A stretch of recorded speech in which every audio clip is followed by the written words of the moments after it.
अज्ञानतिमिरान्धस्य ज्ञानाञ्जनशलाकया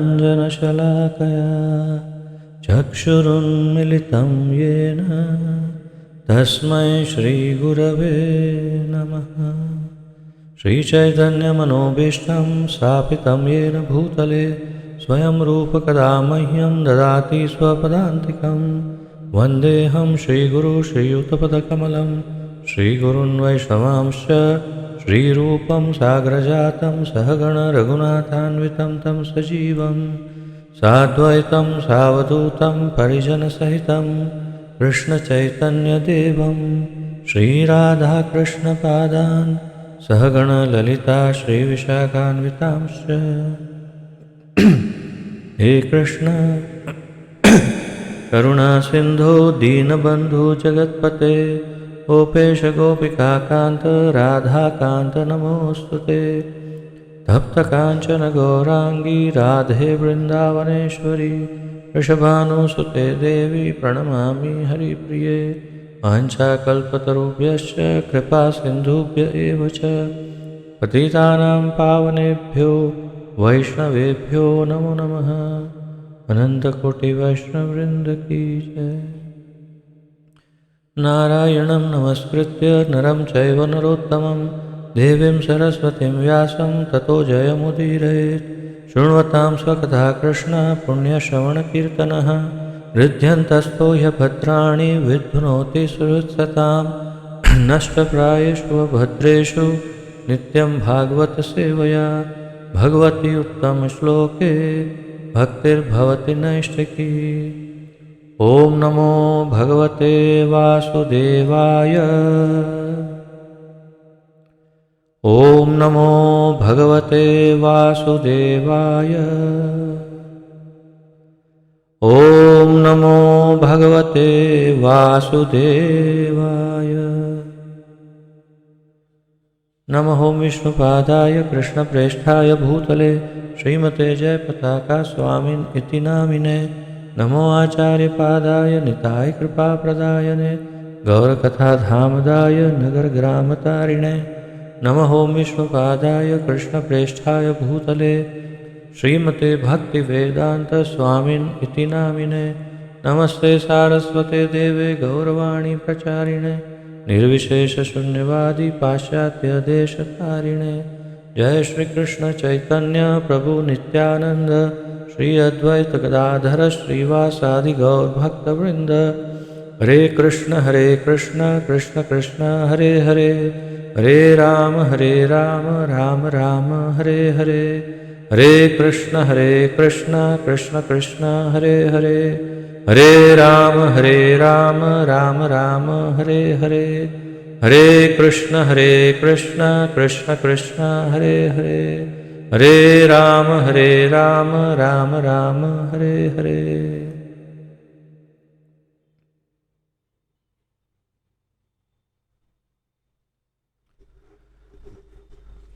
आप सबका बहुत बहुत स्वागत है आज के इस दिव्य कार्यक्रम में, जिसके अंतर्गत हम सम्मिलित रूप से श्रीमद् भागवत महापुराण का अध्ययन कर रहे हैं। इसका आलेखन हमारे इस्कॉन के संस्थापक आचार्य श्री श्रीमद् अभयचरणारविंद भक्तिवेदांत स्वामी श्रील प्रभुपाद जी ने किया है। श्रील प्रभुपाद की जय। तो प्रथम स्कंद के पंचम अध्याय 5वें अध्याय के हम पहले 11 श्लोकों का अध्ययन कर चुके हैं। और जैसे आपको स्मरण होगा कि अब नारद मुनि वेद व्यास जी को ये समझाना प्रारंभ कर दिए हैं कि क्यों भागवत धर्म या श्रीमद् भागवत का महत्व या उसका प्रादुर्भाव होना, प्राकट्य होना अब जरूरी हो गया है। और भक्ति की क्या विशेषता है, भगवान के महिमा की क्या विशेषता है, भगवान की महिमा के बिना कैसे सब कुछ अधूरा है। सारा धर्म, सारी आध्यात्मिकता, सारा ज्ञान, सब कुछ अधूरा है अगर भक्ति नहीं है, भगवान की महिमा का वर्णन नहीं है, भगवान की लीलाओं का वर्णन नहीं है। ये सब महत्व समझा रहे हैं।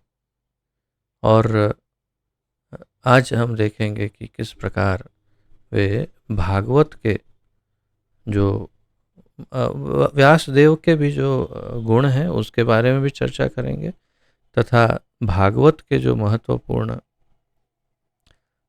लक्षण है, अभी तक उन्होंने बताया नहीं भागवत ऐसे, परंतु भगवान की महिमा के जो गुण हैं उसे अन्य सारी आध्यात्मिकता की तुलना में श्रेष्ठ सिद्ध करने का उन्होंने यहाँ पर प्रयास किया है नारद मुनि ने। बहुत सुंदर ये कुछ श्लोक हैं, एक दो, जिसका वास्तव में श्रील प्रभुपाद जी ने बहुत बड़े बड़े तात्पर्य दिए हैं, और साथ ही साथ हमारे पूर्ववर्ती आचार्यों ने भी बहुत ही बड़े बड़े तात्पर्य दिए। आज भी मेरे विचार से दो ही श्लोक कर पाएंगे, परंतु मुझे बहुत महत्वपूर्ण लगे तात्पर्य आचार्यों के, तो हम दोनों ही दृष्टिकोण का अध्ययन करेंगे, और इस प्रकार ये ज्ञान हमारे हृदय में स्थापित हो के स्थिर हो, यही हम चाहते हैं। तो आइए पहले पुनरावर्तन करते हैं आज के कल के जो श्लोकों का अध्ययन किया था, और फिर आज के श्लोक का अध्ययन प्रारंभ करेंगे। तो आप सब स्क्रीन पर श्लोक पढ़ पा रहे हैं।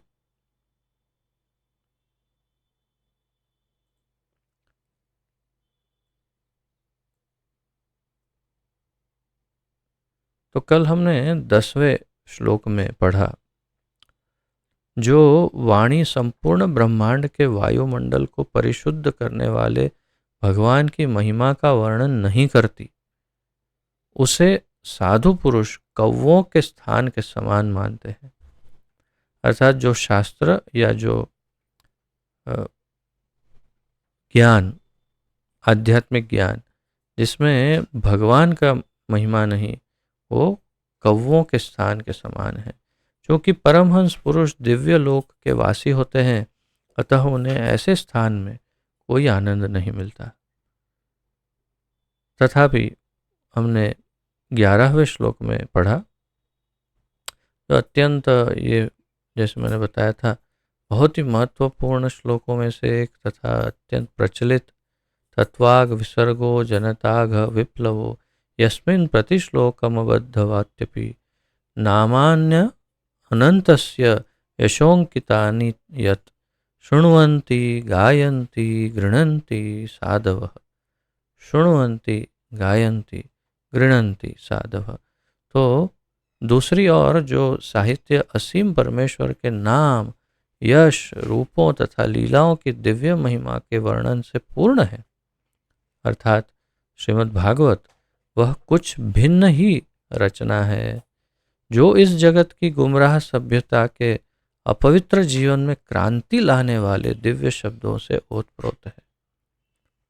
सामान्य जनता के जीवन में बहुत महत्वपूर्ण परिवर्तन आ जाएगा यदि भागवत का अध्ययन करेंगे तो, और इस भागवत के अध्ययन के द्वारा उनका जीवन सफल हो जाएगा, बदल जाएगा, निष्पाप हो जाएंगे और शुद्ध हो जाएंगे, मुक्त हो पाएंगे, जो अन्यथा जन्मों जन्मांतर तक नहीं हो पाते, ऐसी मुक्ति प्राप्त हो सकती है।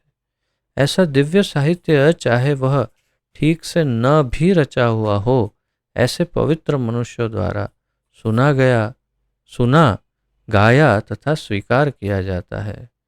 तो शृण्वन्ति गायन्ति गृह्णन्ति साधवः। तो ऐसे पवित्र मनुष्यों द्वारा सुना, गाया तथा स्वीकार किया जाता है, जो नितांत निष्कपट होते हैं। तो ऐसी अद्भुत व्याख्या की है यहाँ पर श्रीमद् भागवत की, बहुत सुंदर व्याख्या है ये श्रीमद् भागवत की, और इसका काफ़ी लंबा तात्पर्य था, हमने पढ़ा। और अब आज का 12वां श्लोक, इसका हम उच्चारण करते हैं।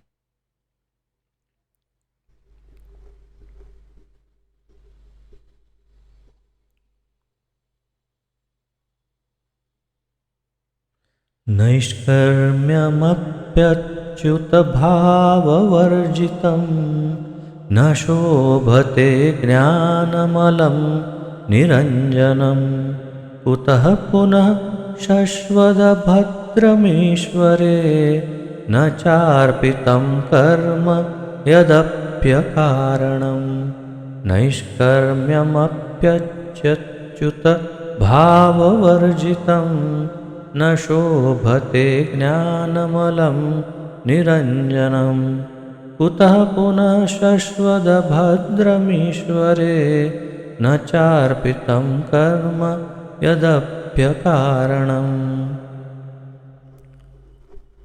नैष्कर्म्यम अप्य अच्युत भाववर्जितं न शोभते ज्ञानमलं निरञ्जनं कुतः पुनः शश्वदभद्रमीश्वरे न चार्पितं कर्म यदप्यकारणम्।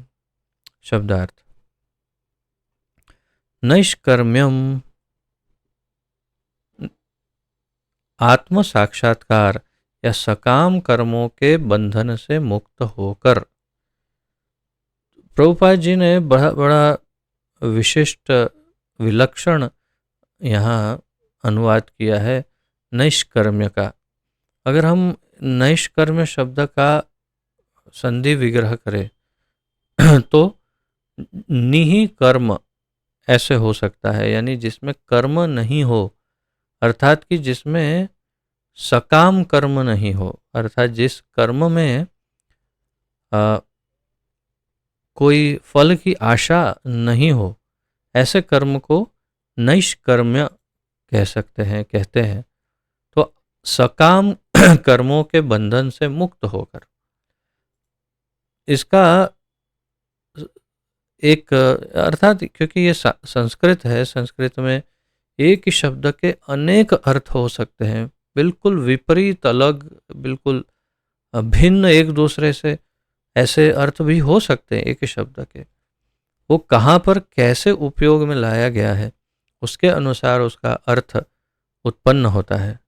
तो यहाँ पर नैष्कर्म का एक अर्थ आत्म साक्षात्कार भी है, जैसा हमारे अन्य पूर्ववर्ती आचार्य भी इसी प्रकार समझाते भी हैं कि आत्म साक्षात्कार हो या फिर सकाम कर्मों के बंधन से मुक्त हुआ हो व्यक्ति, अर्थात वो ऐसा कुछ नहीं कर रहा हो जिससे कर्म बंधन में आ जाए, तो क्या कहना, अर्थ क्या है, मुक्त व्यक्ति जो मुक्त हुआ हो, अपि के बावजूद अच्युत अमोघ भगवान।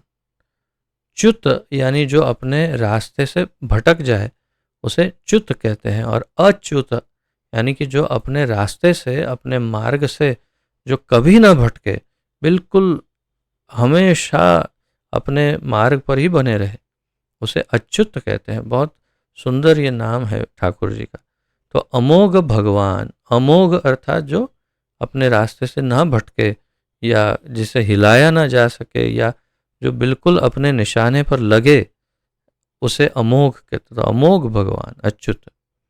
भाव विचार वर्जितम विहीन या से रहित, न नहीं शोभते अच्छा लगता है, ज्ञानम दिव्य ज्ञान, अलम धीरे धीरे, निरंजनम उपाधियों से रहित।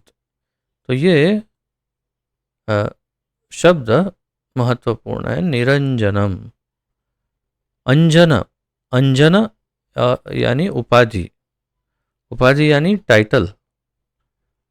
तो डॉक्टर ये या लॉयर ये, या आईएएस ये, या तो फिर पीएचडी ये इत्यादि, या ये प्रेसिडेंट, ये वाइस प्रेसिडेंट, ये यहाँ के ये है वो है, उपाधियाँ, टाइटल, बहुत धनवान, बहुत ये वो। तो सर्व उपाधि विनिर्मुक्तम तत्परत्वेन निर्मलम। तो उपाधियाँ, निरंजनम यानी उपाधियों से रहित, यानी वही बात, सर्वे सर्वोपाधि विनिर्मुक्तम तत्परत्वेन निर्मलम। तो सर्व उपाधि विनिर्मुक्तम, वो पूरा जो है उसका अर्थ ये है निरंजनम। निरंजनम यानी सभी उपाधियों से मुक्त, किसी भी प्रकार का टाइटल नहीं, अर्थात मान सम्मान से रहित। कुतः कहाँ है, पुनः फिर, शाश्वत निरंतर। शाश्वत शब्द जो है वैसे ही ये शाश्वत शब्द है, अर्थात निरंतर।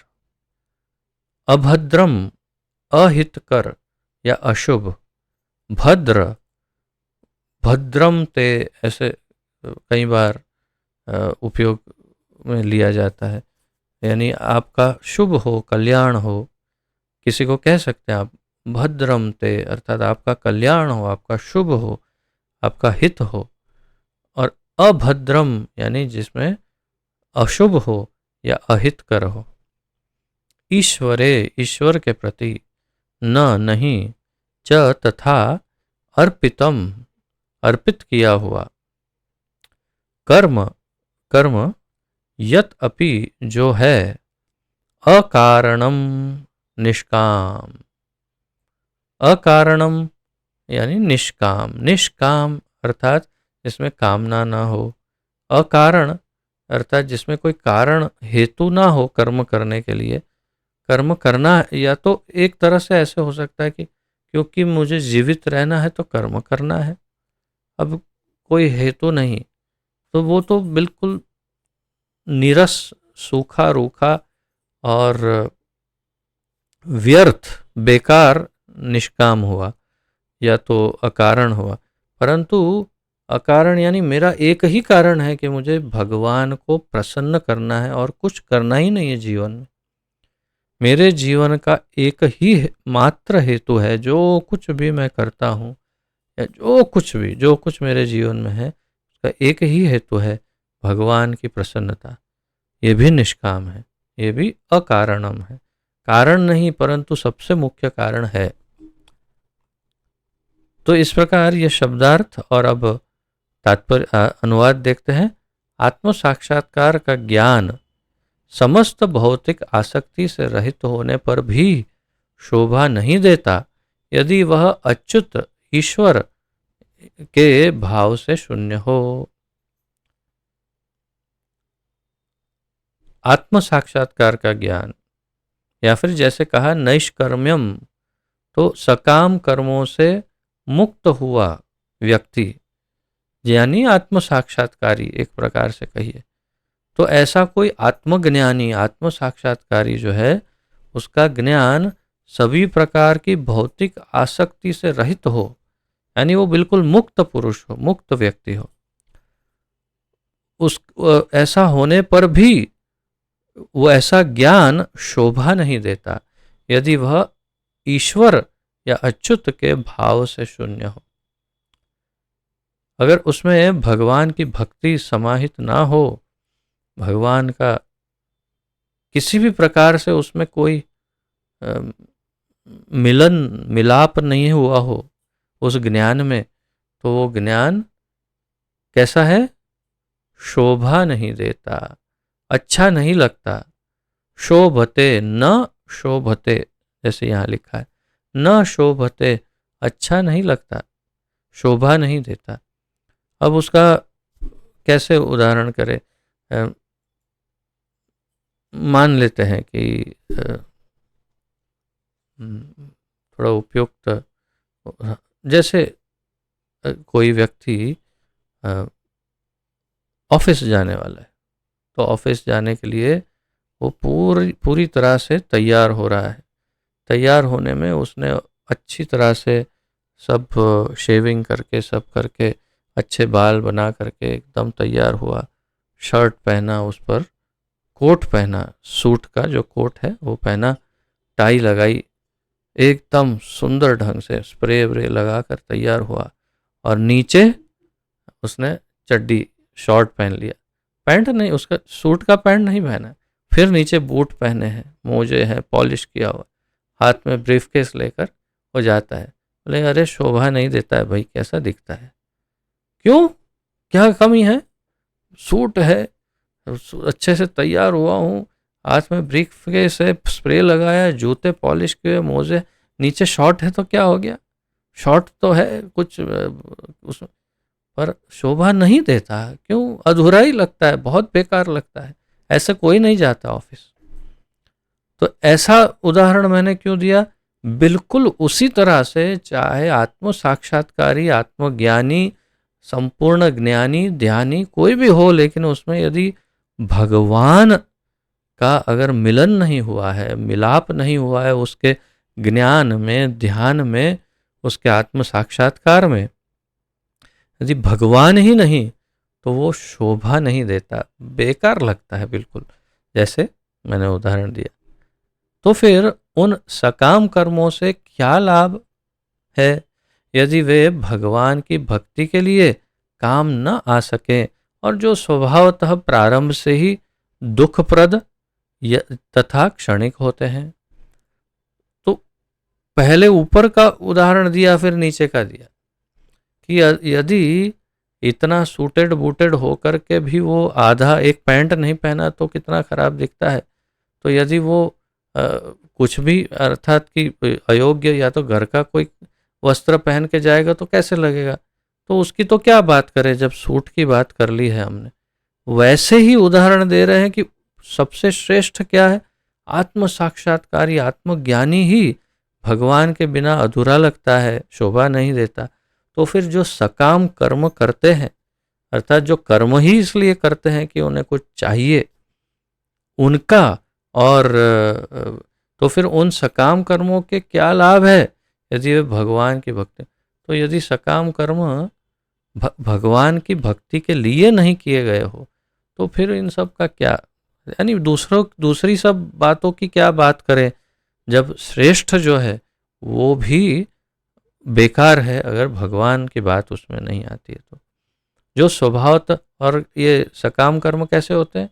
स्वभावतः प्रारंभ से ही दुखप्रद तथा क्षणिक होते हैं। तो सकाम कर्मों में क्या दोष है? सकाम कर्मों तो जिसमें हम इसे अलग से मार्क करते हैं ताकि आप देख सकें सकाम कर्मों से क्या लाभ है यदि भगवान के, और जो स्वभावतः प्रारंभ से ही दुखप्रद, जिसमें दुख है सकाम कर्म, और क्षणिक होते हैं, जो क्षणिक भी है और दुखप्रद भी है। तो हमेशा स्मरण रखिए, कोई भी ऐसा कर्म जो मेरे लिए हो, मेरी इच्छा पूर्ति या मेरे परिवार के लिए, मेरी कामना पूर्ति के लिए, या मेरे लिए हो, अगर मेरी इंद्रियों के लिए, मेरे अहंकार को पोषने के लिए, मेरी ज़रूरतों को पूरी करने के लिए, या वो सभी में दुख भी है और वो सब क्षणिक भी है, अर्थात ऐसे आए ऐसे गए, समाप्त। कैसे कैसे बड़े बड़े लोगों को आप देखिए, धनवान से धनवान लोगों के घर पर जाकर देखिए, श्रेष्ठतम धनवान जो हो उनके घर पर जाकर देखिए आपको, यानी क्योंकि हम सब अब भक्ति योग में हैं और क्योंकि हम लोग काफ़ी शुद्ध हो चुके हैं श्रील प्रभुपाद जी की कृपा से, तो आप अधिक समय रुक ही नहीं पाएंगे उनके घर में। बहुत ही विचित्र लगने लगेगा आपको, और उनके चेहरों को देख करके ऐसा लगेगा कि इसके अंदर से जान ही निकाल ली है। इतना चिंता में क्यों है ये व्यक्ति, जब इतने बड़े, इतना धनवान है, राजा की तरह है, ये है वो है। क्योंकि जो सकाम कर्मी है वो हमेशा दुखी, और उसके सारे सुख जो भी आते हैं बिल्कुल क्षणिक आते हैं और बहुत सारा दुख लेकर आते हैं। तो उनकी ये सब क्या बात करने की आवश्यकता है जब हम आत्म साक्षात्कारी, आत्मज्ञानी, मुक्त व्यक्ति भी अगर अच्छा नहीं या तो अधूरा है, अगर भगवान उसमें नहीं है। आप वास्तव में सार रूप में यही समझना है आज के दिन में, और इसकी हम दोनों तरफ से चर्चाएं देखेंगे, जैसे श्रील प्रभुपाद जी की भी और अन्य आचार्यों की। इसलिए मुझे इतना रिपीट करना है क्योंकि ये भाव हमारे हृदय में सेट हो जाए। हमारा मुख्य उद्देश्य क्या है? हमारा मुख्य उद्देश्य है भगवान की शुद्धतम भक्ति हमारे हृदय में विराजमान हो जाए और कभी ना जाए, यही हमारा मुख्य हेतु है इस शास्त्र के अध्ययन के द्वारा।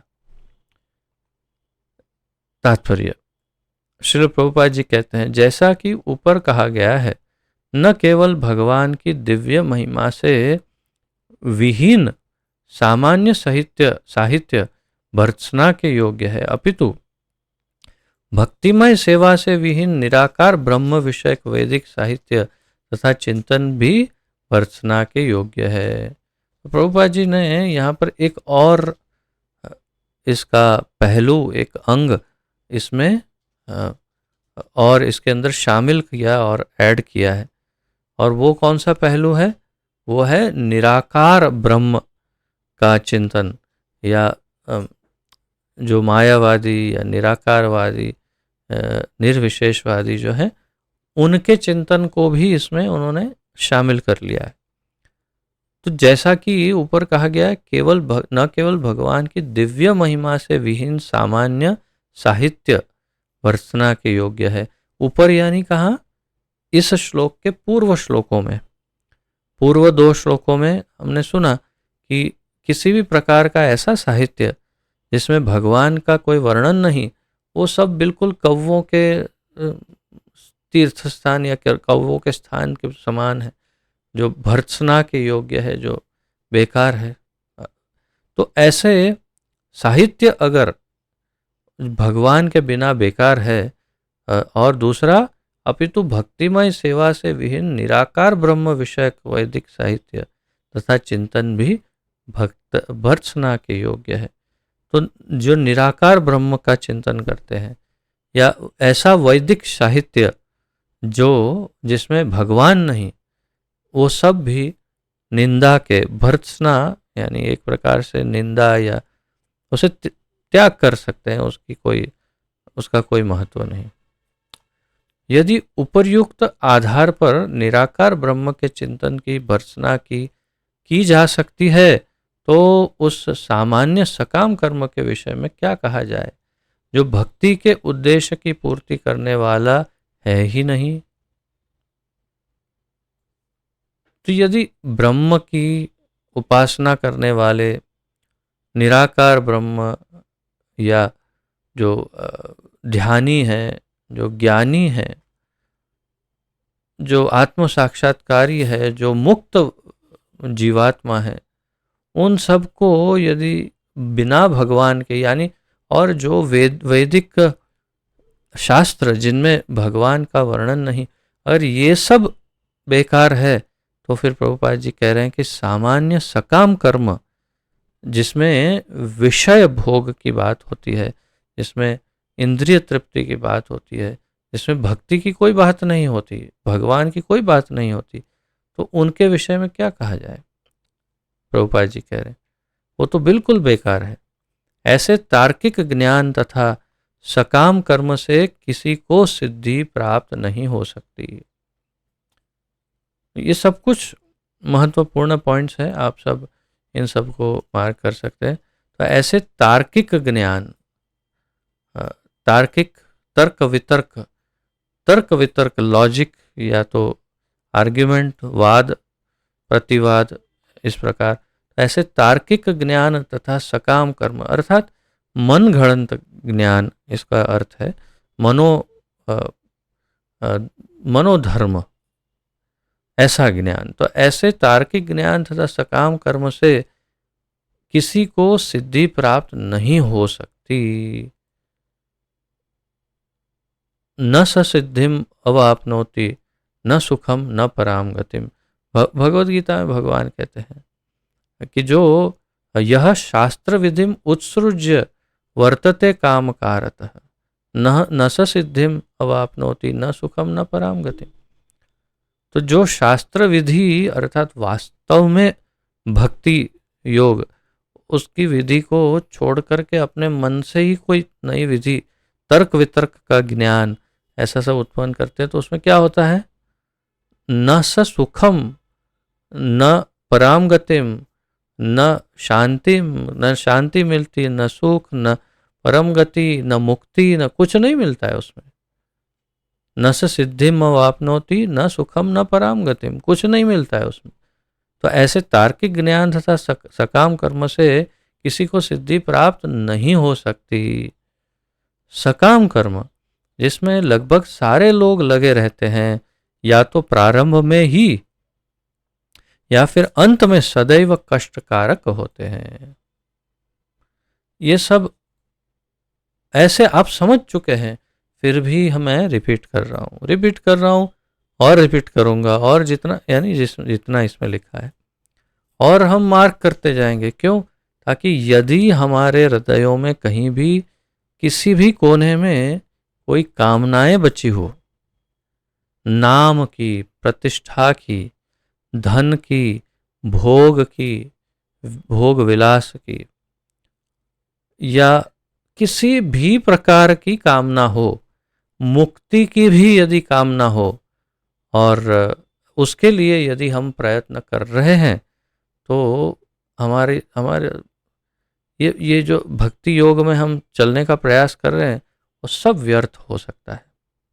आगे हम देखेंगे, विशेष रूप से मैं इसलिए श्रील विश्वनाथ चक्रवर्ती ठाकुर का भी पूर्ण रूप से लूँगा उनका तात्पर्य, क्योंकि कुछ श्लोकों द्वारा उन्होंने सिद्ध किया कि संपूर्ण रूप से मुक्त व्यक्ति जो मोक्ष प्राप्त कर लिया है, समझ लो, ऐसा मुक्त व्यक्ति भी फिर से पतित होकर बंधन में आ सकता है और फिर से बिल्कुल जीरो पर पहुंच सकता है, अगर भगवान का भक्त नहीं है तो।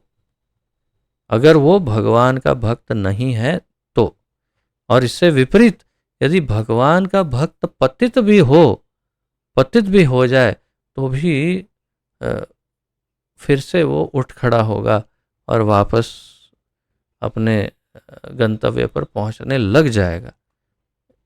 ये भी है।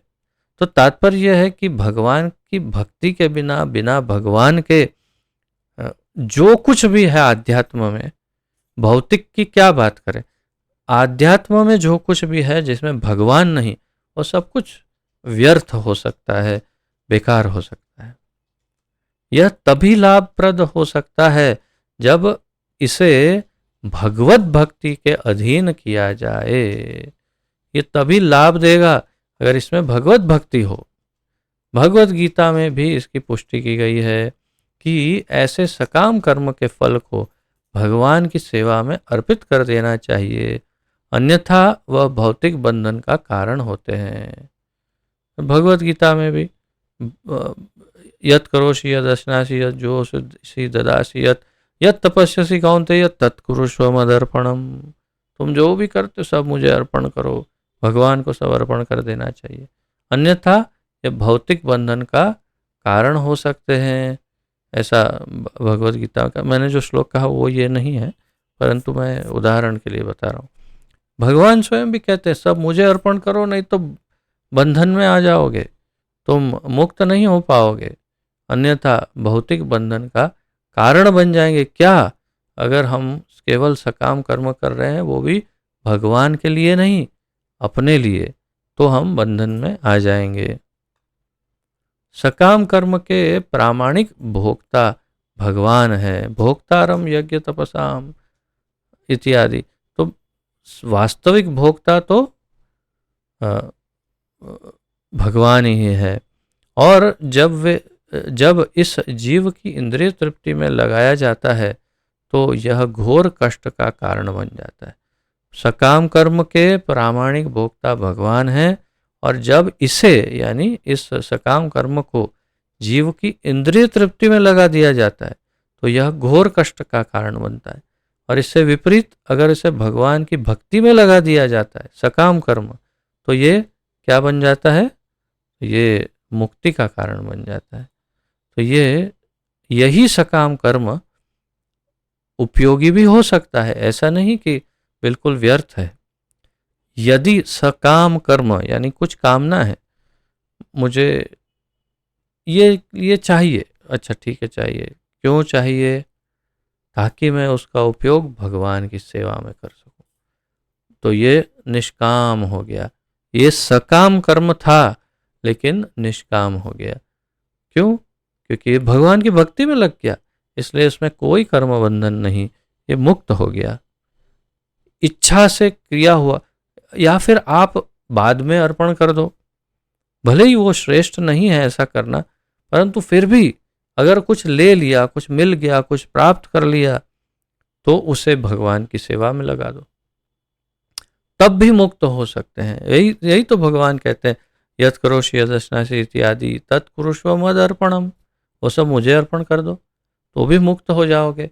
या फिर अब कुछ नया सोचा है, प्लान बनाया है, तो वो मेरे लिए करो, अर्थात ये सोचो कि वो सब वास्तव में, और फिर ऐसा नहीं कि केवल सोचना ही सोचना है कि हाँ ये मैं भगवान के लिए कर रहा हूँ और फिर खुद भोग कर रहे हैं, ये नहीं, ऐसे नहीं।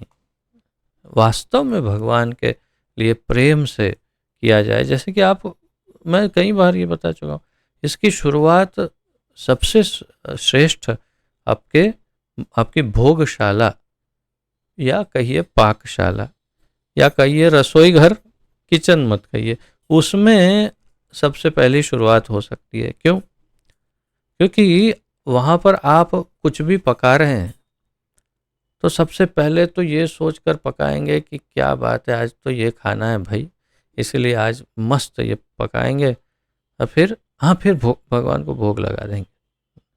नहीं। सबसे पहले ये सोचिए कि आज भगवान को क्या खिलाएं। सोचिए आज भगवान क्या खाना पसंद करेंगे, और फिर प्रयास करिए उनसे बात करने का कि आज आप क्या खाना पसंद करेंगे ठाकुर जी। हो सकता है कुछ संकेत मिल जाएगा आपको, और संकेत मिल जाए तो बहुत सुंदर, नहीं भी मिले तो भी आप कुछ सोच ले और फिर कहिए ठीक है ठाकुर जी, आज आपके लिए ये बनाते हैं, और फिर भोगशाला में जाइए, बनाना प्रारंभ कीजिए। बनाते समय चेतना में यही रहे, वही प्रेम रहे, उस प्रेम के साथ बने, हाथ में आपके वो प्रेम रहे कि हाँ। देखिए, अब मैं अपनी स्वयं की इसमें स्तुति नहीं कर रहा, लेकिन एक आज का उदाहरण दे रहा हूँ। आज सुबह ठाकुर जी के लिए खीर बनी थी भोग में, वो पुरुषोत्तम महीने में उपवास की खीर। तो मेरी पत्नी ने कहा कि ये बहुत ही गर्म है, इसे थोड़ा ठंडा करना है।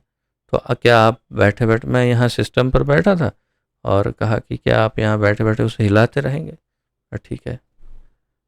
तो मैं कुछ और कार्य करते करते ऐसे हिला सकता था, लेकिन मैंने सोचा ऐसा क्यों करूं, जब इतना सुंदर मौका मिला है मुझे कि ठाकुर जी को अर्पण करने वाली सामग्री की कुछ सेवा करने का मुझे मौका मिला है, तो मेरी चेतना कैसी होनी चाहिए? मेरी चेतना होनी चाहिए कि ये पूरा प्रेम से भर देना चाहिए।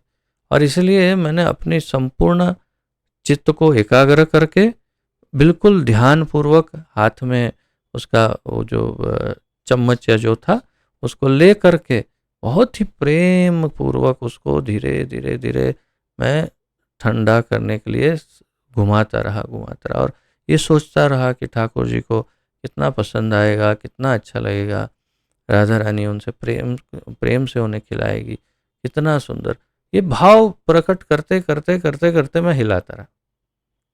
मुझे संतुष्टि मिल गई कि मैंने ठाकुर जी की बहुत ही अंतरंग सेवा में हिस्सा ले लिया। इसी भाव से यदि आप रोज अपनी पाकशाला भोगशाला में ठाकुर जी के लिए भोग बनाएंगे, तब क्या बात है। तो वो एकदम शुद्धतम भक्ति का ये प्रमाण है, ये शुद्ध भक्ति है, शुद्धतम भक्ति है कि उनके ही लिए हो। अगर नहीं तो फिर चलो कुछ बनाया और फिर बोला अच्छा अब पहले ठाकुर जी को भोग लगाते हैं, चलो वो भी ठीक है। या फिर कुछ कर लिया, कोई कार्य, कुछ खरीद लिया, कुछ ये हो गया, वो इस्तेमाल करने से पहले भगवान को दिखा दीजिए कि हाँ ये मैंने लिया है, कृपया ये आप पहले इसे ग्रहण करिए। जैसे साड़ी खरीदी, शर्ट, ये वो कुछ खरीदा है, आप पहले राधा रानी को, ठाकुर जी को अर्पण कीजिए, फिर धारण कीजिए। मुझे याद नहीं मेरे जीवन में कोई भी वस्त्र मैंने बिना ठाकुर जी को अर्पण किए हुए कभी धारण किया हो, कभी नहीं, न मेरी पत्नी न मैंने। क्योंकि अगर किसी ने दिया है या खरीदा है तो वास्तव में ये सब कुछ तो उन्हीं के निमित्त है, तो उन्हें अर्पण कीजिए, उन्हें पहनाने जैसा भाव करिए, फिर धारण कीजिए उनका प्रसाद। तो ये सारे कर्म जो हैं, भले ही इसमें सकामता हो कहीं ना कहीं, कि हाँ खरीदते टाइम सोचा कि ये सुंदर साड़ी है, मुझे बहुत अच्छी लगे, लाओ ले लेते हैं, और बाद में फिर राधा रानी को अर्पण, लेकिन फिर भी वो निष्काम हो जाएगा। तो ये उसका रास्ता है। परंतु यदि आप अपने ही लिए करते हैं, जो अपने ही लिए करते हैं, अपनी ही इंद्रिय तृप्ति, अपने ही अहंकार को पोषने के लिए, अपनी प्रसन्नता के लिए, वो तो निश्चित रूप से भयानक बंधन में, अत्यंत दुख में आने वाले हैं, उसमें कोई संशय नहीं। यही तो बात यहाँ कही है। तो यह घोर कष्ट का कारण बन जाता है। यही तो सबसे महत्वपूर्ण पॉइंट है यहाँ पर, कि तो यह घोर कष्ट का कारण बन जाता है यदि वो अपने लिए, इंद्रिय तृप्ति के लिए, स्वयं के लिए है, भगवान के लिए ना हो। हमारे पास सबसे श्रेष्ठ चांस ये है कि जो कुछ ले लिया या भोग करने वाले हैं, उसका पहले उसे अर्पण कर दो, तो भी मुक्त हो जाएंगे। परंतु फिर भी श्रेष्ठ वही रहेगा कि आप पहले से ही भगवान को अर्पण करो, वो ज़्यादा अच्छा है। अब आचार्यों के मत इस पर किस प्रकार है, उसका थोड़ा सा अध्ययन करते हैं। मैं फिर से दोबारा स्क्रीन शेयर करता हूँ इसमें।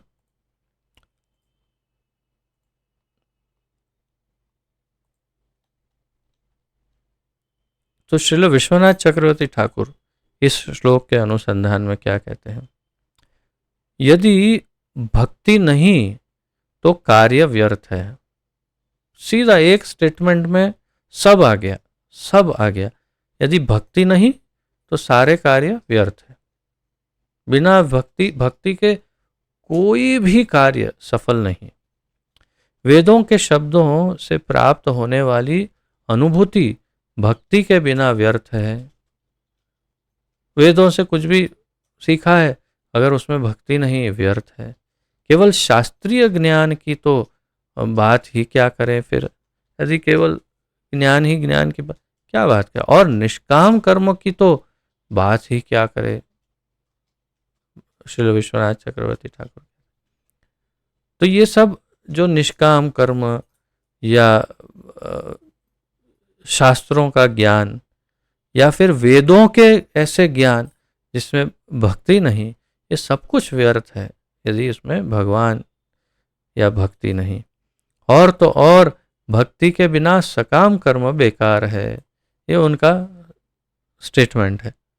यहाँ तक कि सकाम इरादों से रहित ज्ञान भी भक्ति के बिना अद्भुत नहीं लगता या अच्छा नहीं लगता, जिसमें व्यक्ति ज्ञान और आनंद अच्युत भाव के रूप में भगवान के बारे में सोचता है। कि ऐसा सकाम कर्म जिसमें यहाँ तक कि सकाम इरादे से रहित ज्ञान भी भक्ति के बिना अद्भुत नहीं लगता।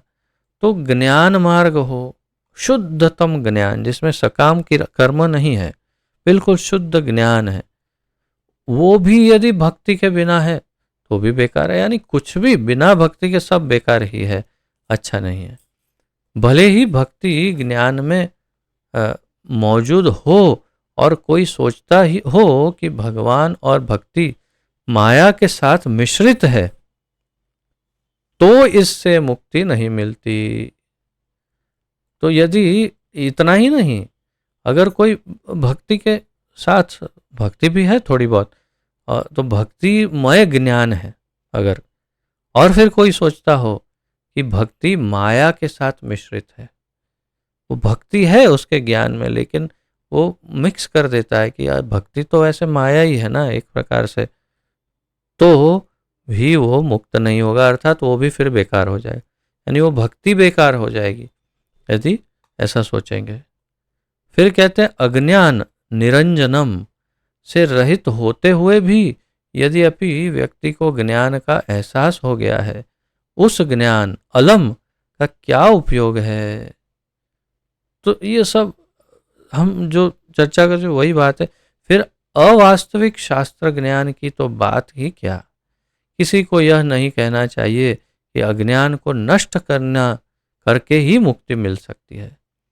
किसी को यह नहीं कहना चाहिए कि अज्ञान को नष्ट करके ही मुक्ति मिलती है। अर्थात ये वास्तव में वेदों के उन वाक्यों को कह रहे हैं विश्वनाथ चक्रवर्ती ठाकुर कि कई ऐसे वेद वाक्य है जिसमें लिखा है कि ज्ञान मिलते ही मुक्ति मिल सकती है, अज्ञान नष्ट हो जाता है तो ये वो, लेकिन नहीं, ऐसा नहीं है, वास्तव में ऐसा नहीं है। भगवान की अचिंत्य शक्ति से नष्ट हुआ अज्ञान पुनः उत्पन्न हो जाता है। ये सबसे अधिक महत्वपूर्ण वाक्य है, सबसे अधिक महत्वपूर्ण बात है ये। भगवान की अचिंत्य शक्ति से नष्ट हुआ अज्ञान पुनः उत्पन्न हो जाता है। भगवान की ही शक्ति के द्वारा अगर अज्ञान नष्ट हो चुका है, यानी पूर्ण रूप से अज्ञान हट गया है, लेकिन फिर भी वह पुनः उत्पन्न हो सकता है, वापस अज्ञान आ सकता है। कब? यहाँ कहना जो चाह रहे वो ये है कि अगर भक्ति नहीं है तो वो अज्ञान फिर से आ जाएगा। भले ही वो भगवान की शक्ति से ही हटा था अज्ञान, लेकिन फिर भी आ जाएगा अगर भक्ति नहीं है तो। इसके संदर्भ में कुछ श्लोक प्रस्तुत करते हैं श्रील विश्वनाथ चक्रवर्ती ठाकुर। वासना भाष्य का परिशिष्ट वचन कहता है, ये वासना भाष्य का परिशिष्ट वचन कहता है, ये एक भाष्य है जिसका ये श्लोक है। जीवन मुक्ता अपि पुनर्बंधनम यान्ति कर्मभिः यदि अचिंत्य महाशक्त्यो भगवती अपराधिनः। बहुत सुंदर श्लोक है ये, जिसमें कहा यहाँ तक कि मुक्त व्यक्ति भी फिर से कर्म से क्षमा करिए, यहाँ तक कि मुक्त व्यक्ति भी फिर से कर्म से बंध जाता है यदि वह महान अकल्पनीय शक्तियों के स्वामी भगवान के खिलाफ या उनके विरोध में अपराध करता है या उनके तरफ अपराध करता है। यहाँ तक कि मुक्त व्यक्ति जो फिर से कर्म बंधन से बंध, कब बन सकता है कर्म बंधन से मुक्त व्यक्ति? जो मुक्त हो चुका है, लिबरेटेड सोल, मुक्त जीव। आज अब अगर सामान्य आध्यात्मिक दृष्टिकोण से देखेंगे तो लोग उस मुक्ति के पीछे ही पागल है। मोक्ष चाहिए, मोक्ष चाहिए, मोक्ष चाहिए, और मुक्ति मोक्ष ये वो यही चर्चा। और वास्तव में कहीं ना कहीं वे ये जानते ही नहीं कि मोक्ष की स्थिति को प्राप्त करके फिर से पतित हो सकते हैं। यहाँ तक कि मुक्त व्यक्ति भी फिर से सकाम कर्म या कर्म से बंध जाते हैं यदि वे महान अकल्पनीय शक्तियों के स्वामी भगवान के खिलाफ अपराध करते हैं। भगवती अपराधिनः, भगवान के चरणों में यदि अपराध कर देते हैं तो वो भी फिर से बंध जाते हैं। वहाँ यह भी कहा गया है, उसी वासना भाष्य में यही कहा गया है, जीवन मुक्ता प्रपद्यन्ते क्वचित संसार वासनाम योगिनो न विलिप्यन्ते कर्मभिर भगवत परः। मुक्त आत्माएं कभी जन्म और मृत्यु के अधीन होती हैं, लेकिन जो योगी भगवान के प्रति समर्पण कर देते हैं उन्हें कर्म प्रभावित नहीं करते। अर्थात मुक्त आत्माएं कभी जन्म और कभी मृत्यु के अधीन होती है। मुक्त आत्माएं भी कभी जन्म लेना पड़ा, मृत्यु हुई, फिर से, तो मतलब क्या है मुक्ति का? मुक्ति है ही नहीं समझो। मुक्त आत्माएं फिर से जन्म मृत्यु में पड़ सकती है, लेकिन जो योगी भगवान के प्रति समर्पण कर देते हैं, जो भक्त बन जाते हैं, उन्हें कर्म प्रभावित नहीं करते, वो सदैव मुक्त रहते हैं। इस प्रकार ज्ञान का प्रभाव कर्म का विनाश है। इस प्रकार ज्ञान का प्रभाव कर्म का विनाश है। ज्ञानाग्नि सर्वकर्माणि भस्मसात कुरुते अर्जुन। भगवान भगवद गीता 4 अध्याय के 33वें श्लोक में कहते हैं, ज्ञानाग्नि ही सर्वकर्माणि भस्मसात कुरुते अर्जुन। हे अर्जुन, ज्ञान की अग्नि से सभी कर्म जलकर भस्म हो जाते हैं। लेकिन यानी ये मूल तत्व नहीं है। ज्ञान की अग्नि से कर्म भस्म हो जाते हैं, लेकिन यह इतना अद्भुत नहीं है। क्यों अद्भुत नहीं है? क्योंकि रथ यात्रा के संबंध में एक अन्य पुराण के विष्णु भक्ति चंद्रोदय में कहा गया है। तो अगर कोई ज्ञान के द्वारा अपने कर्मों को भस्म कर देता है तो क्या वो श्रेष्ठ है? नहीं। इस शास्त्र में कहा है, नानुव्रजति यो मोहद व्रजंतम जगद ईश्वरम ज्ञानाग्नि दग्धा कर्मपि स भवेद ब्रह्म राक्षस।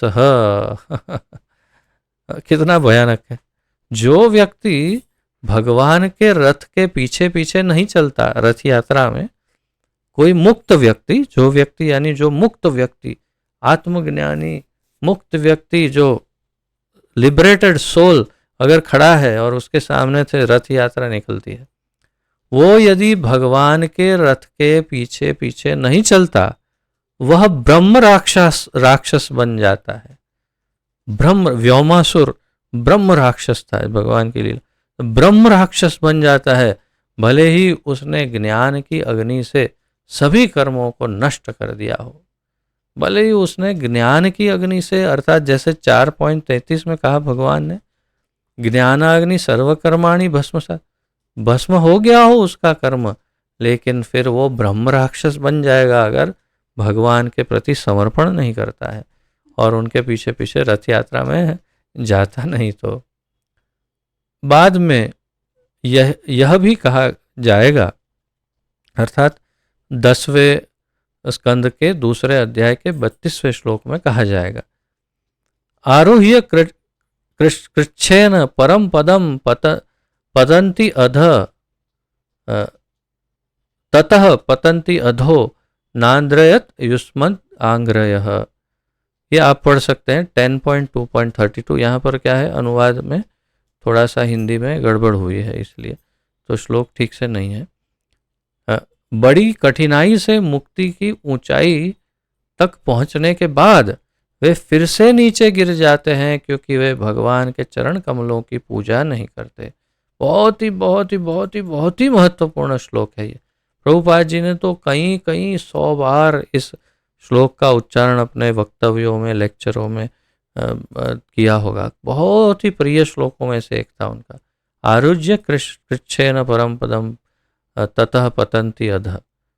अर्थात यदि वो परम पद को प्राप्त हुआ है बड़ी कठिनाई से मुक्ति की ऊंचाई तक पहुंचने के बाद, वो फिर से नीचे गिर जाता है, क्योंकि भगवान के चरण कमलों का आश्रय नहीं लेता या उनकी पूजा नहीं करता। तो अर्थात मुक्त व्यक्ति भी पतित होकर वापस गिर सकता है। चूंकि ज्ञान भगवान के प्रति वास्तविक भक्ति से रहित है, इसलिए यह सोचने से होने वाला अपराध अपरिहार्य है कि भगवान भौतिक है। तो यदि भगवान को भौतिक सोचते हैं, ये सोचते हैं कि ये कोई महान व्यक्ति है, महापुरुष है, उनका जन्म हुआ है, ये कर्म से बंधे हैं, इनको कर्म का फल भोगना पड़ता है इत्यादि, अगर ऐसा सब सोचते हैं, उनका भौतिक शरीर है, उन्हें भी शरीर जैसे होता है, जो सबको होता है वैसे होता है, ऐसा सब जो सोचते हैं और भगवान की लीलाओं के विषय में जो अनुचित सोचते हैं, वो तो फिर गए काम से, कहते हैं ना, क्योंकि ज्ञान भगवान के प्रति, इसीलिए यह सोचने से होने वाला अपराध अपरिहार्य है। अपरिहार्य अर्थात उसको तो कभी हम सोच नहीं सकते कि उसका कितनी भयानकता होगी, टाला ही नहीं जा सकता अपराध, वो अपराध कभी खत्म ही नहीं किया जा सकता। ऐसा अपराध उससे हो जाएगा अगर वो भगवान को भौतिक बताता है तो। यदि भक्ति से रहित ऐसा ज्ञान बेकार है तो कर्म के बारे में क्या कहा जाए। जो आनंद की इच्छा से क्षमा करिए, जो आनंद की इच्छाओं से भरा है और जो हर समय शाश्वत अभ्यास के दौरान और परिणाम प्राप्त करने के समय अभद्रम दुख का कारण बनता है। तो श्रील विश्वनाथ चक्रवर्ती ठाकुर श्लोक से उन शब्दों को लेकर समझा रहे हैं।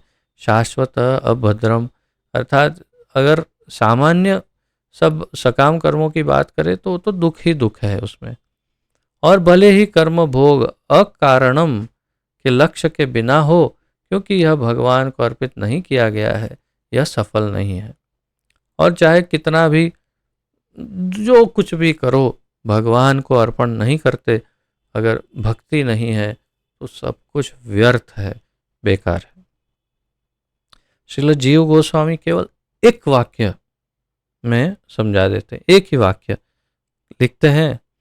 चूंकि ब्रह्म ज्ञान भगवान की महिमा का वर्णन करने वाली भक्ति से हीन है, हीन यानी नीचे है।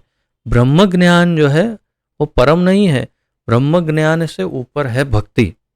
तो ब्रह्म ज्ञान भगवान की महिमा का वर्णन करने वाली भक्ति से हीन है, नीचे के स्तर पर है। सकाम और निष्काम कर्म निश्चित रूप से कम ही है, अर्थात उससे भी नीचे तो है, सकाम कर्म निष्काम कर्म है। वही इस श्लोक में व्यक्त हुआ है, ऐसा श्रील जीव गोस्वामी बताते हैं।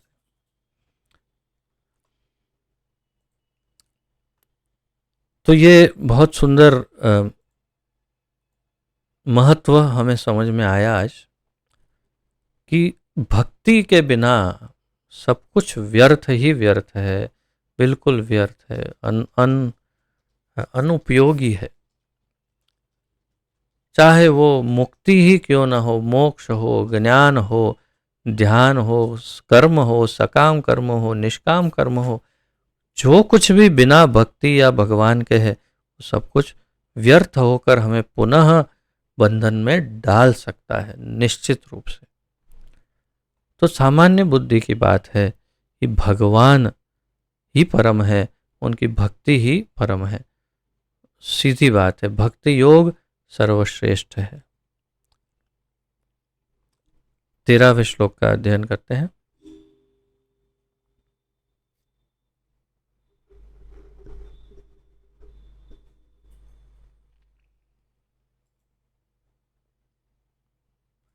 अथो महाभाग भवानमोघधृत् शुचिश्रवः सत्यरतो धृतव्रतः उरुक्रमस्याखिलबन्धमुक्तये समाधिनानुस्मर तद्विचेष्टितम्।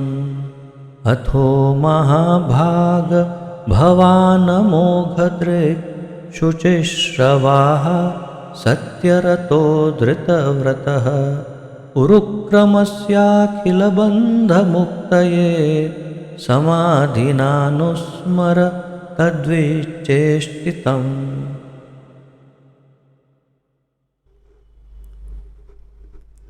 अथो महाभाग भवानमोघधृक् शुचिश्रवाः सत्यरतो धृतव्रतः उरुक्रमस्याखिल बंधन मुक्तये समाधिनानुस्मर तद्विचेष्टितम्।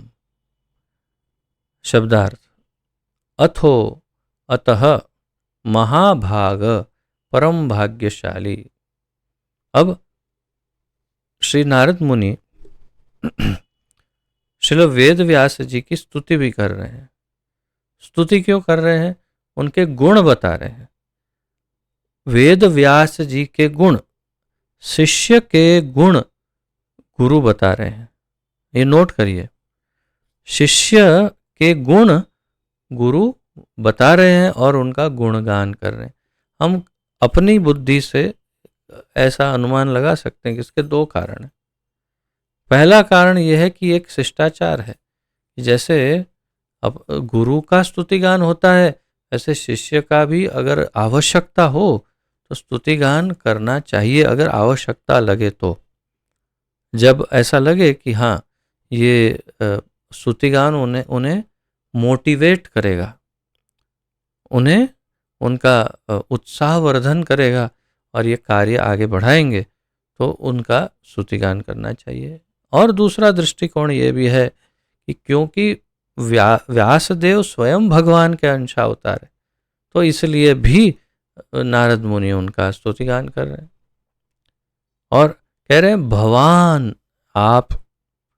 और जैसे आप देख सकते हैं स्क्रीन पर मैंने तू, तुम्हारा, तुम पर लाल लाल वो मार्क किया है, तो ये हमारे अनुवादक जी बड़ी गंभीर भूल करते ही जा रहे हैं, सतत निरंतर, आगे भी कंटिन्यूसली उन्होंने भूल की है निरंतर। जहाँ जहाँ आप लिखना चाहिए तो वहाँ वहाँ तुम लिख दिया है, लेकिन यहाँ तो बिल्कुल स्पष्ट हो रहा है, इसलिए मैंने इसको ग्रीन में मार्क कर दिया है कि भूल अनुवादक की है। नारद मुनि ने तो भगवान आप कहकर ही उन्हें उद्देशित किया है, तो अनुवाद में भूल है, परंतु हम सब उसे सुधार कर पढ़ेंगे तो महाभाग परम भाग्यशाली, क्या क्या उनके गुण हैं हम यहाँ अलग से मार्क करते जा सकते हैं इसी जगह पर, शब्दार्थ में ही तो और स्पष्ट हो जाएगा। भगवान आप अमोघ दृक्, सिद्ध दृष्टा, दृक् यानी दृष्टि और अमोघ दृक् यानी सिद्ध दृष्टि जिसके पास हो, दृष्टि, दृक् दृष्टि, दृष्टि यानी विजन, और अमोघ यानी सिद्ध, बिल्कुल जो सही एकदम ठीक है, उपयुक्त है, वही दिखता है और कुछ नहीं, यानी इधर उधर कुछ नहीं दिखता, सही दिखता है। शुचि पवित्र निर्मल, ये भी उनका एक गुण है, शुचि पवित्र। फिर श्रवाहा प्रसिद्ध, सत्यरतः, सत्यव्रत का पालन को पालने वाला, या पालने वाले कहना चाहिए था उनको, सत्यव्रत को पालने वाले। धृतव्रतः आध्यात्मिक गुणों में स्थित, देखिए कितने गुण हैं जो उद्घोषित कर रहे हैं। उरुक्रमस्य अलौकिक कार्य करने वाले ईश्वर का, उरुक्रम तो श्रील प्रभुपाद जी समझा रहे हैं, उरुक्रम यानी जो अलौकिक कार्य करते हैं, क्रम कार्य करते हैं, ऐसे कार्य करते हैं जो बहुत ही विशिष्ट हो, उसे उरुक्रमस्य कहते हैं। परंतु आज एक और इसका अर्थ सामने आया। श्रील वल्लभाचार्य उरुक्रमस्य का अर्थ ऐसे समझाते हैं कि जिनके बहुत ही विशाल चरण हैं, त्रिविक्रम, जिन्होंने 3 पग में संपूर्ण विश्व को नाप लिया, तो त्रिविक्रम अर्थात भगवान वामनदेव। तो उरुक्रम भी भगवान वामनदेव का ही नाम है, जिनके बहुत ही विशाल चरण है, तो उरुक्रम। तो ये एक और इसका अर्थ हो सकता है, जैसे श्रील वल्लभाचार्य कहते हैं। और प्रभुपाद जी कह रहे अलौकिक कार्य करने वाले ईश्वर, तो यहाँ भगवान की बात है। अखिल संपूर्ण जगत का, बंध बंधन, मुक्त ये मुक्ति के लिए, समाधिना समाधि के द्वारा, ध्यान या समाधि के द्वारा, अनुस्मर बारंबार सोचकर वर्णन कीजिए, अनुस्मर यानी बार बार सोचिए, या समाधि में बार बार सोचिए, ध्यान करिए और वर्णन कीजिए। तत विचेष्टितम, भगवान की विविध लीलाओं को क्या किसका स्मरण कीजिए और वर्णन कीजिए, तत् उनका, विचेष्टितम विशेष उनकी लीलाओं का वर्णन कीजिए, यानी भगवान की लीलाओं का वर्णन कीजिए। तो हमने देखा यहाँ पर 1, 2, 3, 4, 5 और 6, कम से कम 6 गुण बताए अपने शिष्य के। महाभाग परम भाग्यशाली, अमोघ दृक्, सिद्ध दृष्टा, शुचि पवित्र निर्मल, श्रवाहा प्रसिद्ध, सत्यरतः, सत्यव्रत को पालन करने वाले, सत्य हमेशा बोलने वाले। धृतव्रताः, व्रतः आध्यात्मिक गुणों में स्थित, धृत अर्थात बिल्कुल अडिग अपने प्रतिज्ञा में। इस प्रकार अनुवाद। हे व्यासदेव, आपकी दृष्टि सभी तरह से पूर्ण है। आप उत्तम ख्याति निष्कलुष है, उत्तम ख्याति निष्कलुष है। तो सबसे पहले आपकी दृष्टि सभी तरह से पूर्ण है, यानी आप जो देखते हैं और जो समझते हैं वो ठीक समझते हैं, क्योंकि आप संपूर्ण ज्ञानी हैं।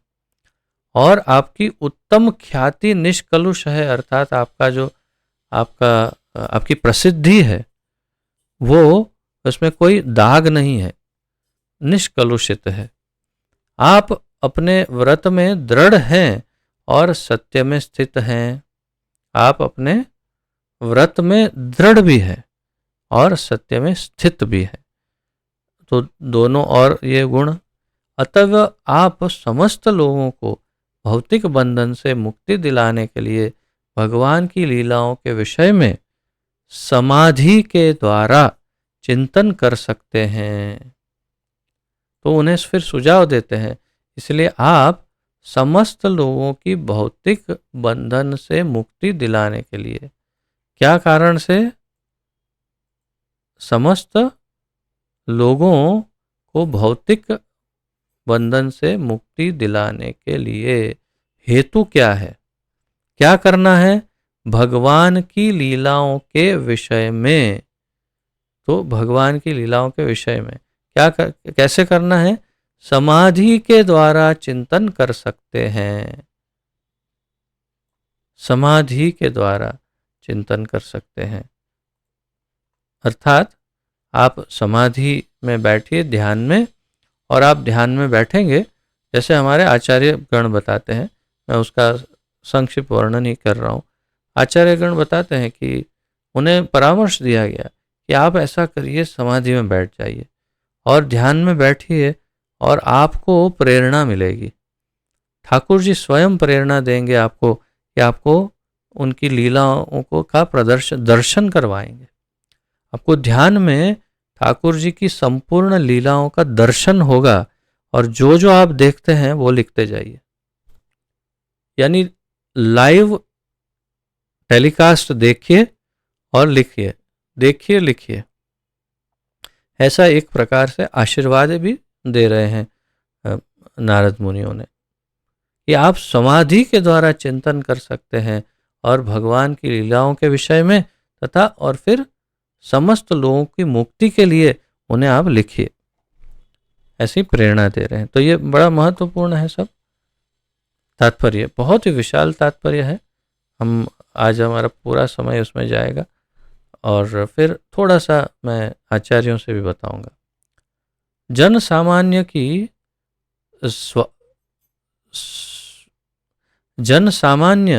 स्वभाव से ही साहित्य के प्रति रुचि होती है। प्रभुपाद जी का ऐसा मत है कि सभी लोगों का, ज़्यादातर लोगों की साहित्य के प्रति रुचि होती है, कुछ ना कुछ पढ़ना चाहते हैं। अब क्या है, जमाना बदल गया है। अब हमारे पास इतना सारा मोबाइल का कचरा भरा है, इतना व्हाट्सएप, इतना ये वो, कि अब पढ़ने की रुचि खत्म हो गई, नष्ट कर दिया पढ़ने की रुचि को। किताबों को खरीदना बंद हो गया लोगों का।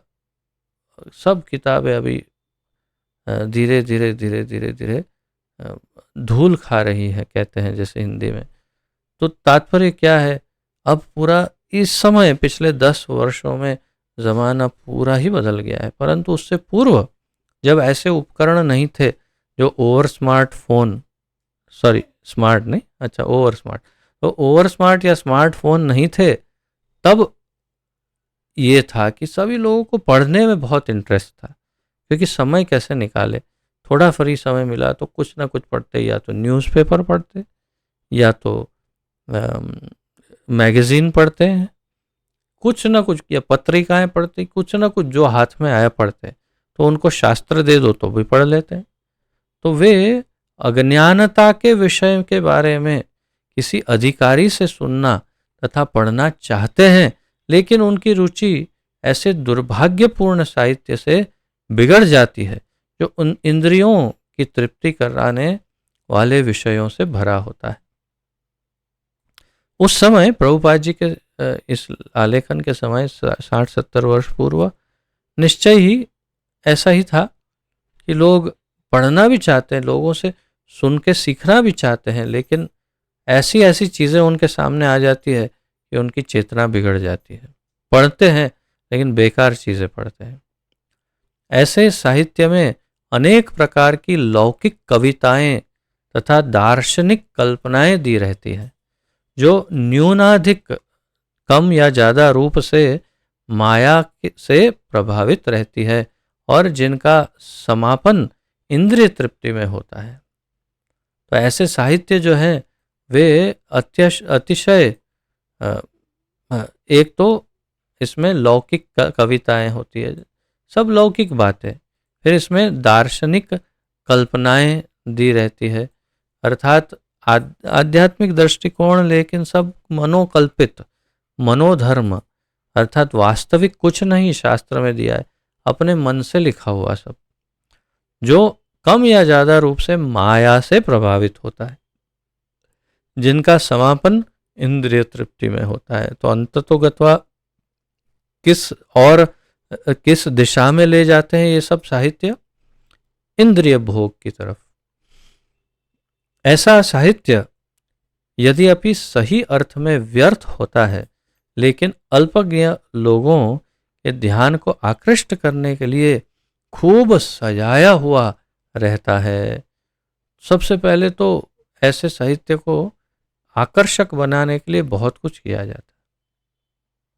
सबसे पहले तो उसको बहुत सुंदर कवर डिज़ाइन किया जाता है, बहुत ही कोई बड़े आर्टिस्ट के पास उसका कवर डिज़ाइन करवाते हैं, आकर्षक एकदम शीर्षक, जैसे मैंने कल 2 उदाहरण दिए थे, ऐसे थिंक एंड ग्रो रिच, सोचिए और धनवान बन जाइए, ऐसा कुछ टाइटल दिया जाता है उसको, और फिर इतने सुंदर अक्षरों में कुछ चित्रों के साथ उसे छापा जाता है, प्रिंट किया जाता है और फिर प्रकाशित किया जाता है।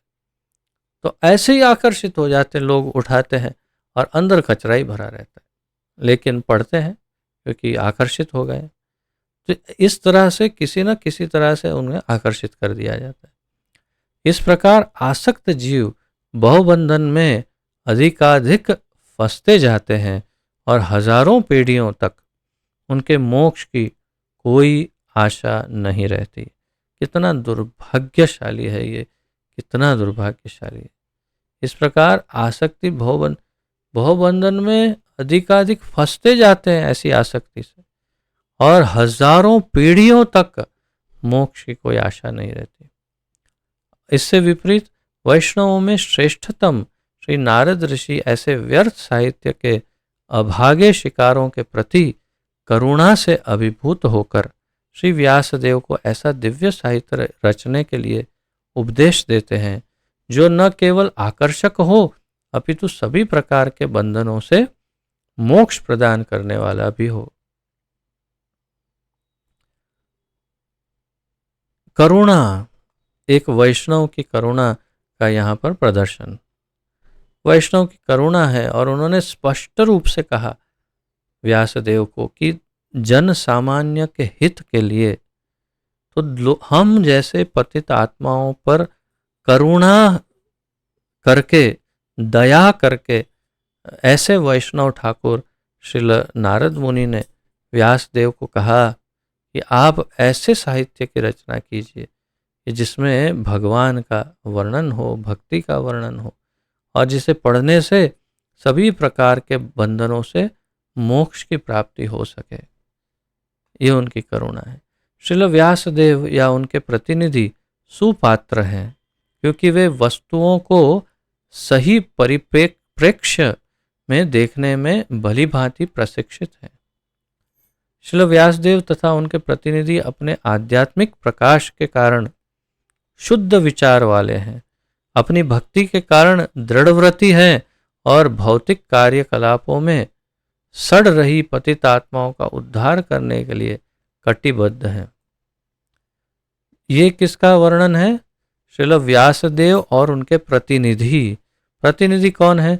जो व्यास आसन पर बैठते हैं, जो भागवत का प्रवचन करते हैं, या इस गुरु शिष्य परंपरा में जो दीक्षित होकर के प्रचार करते हैं।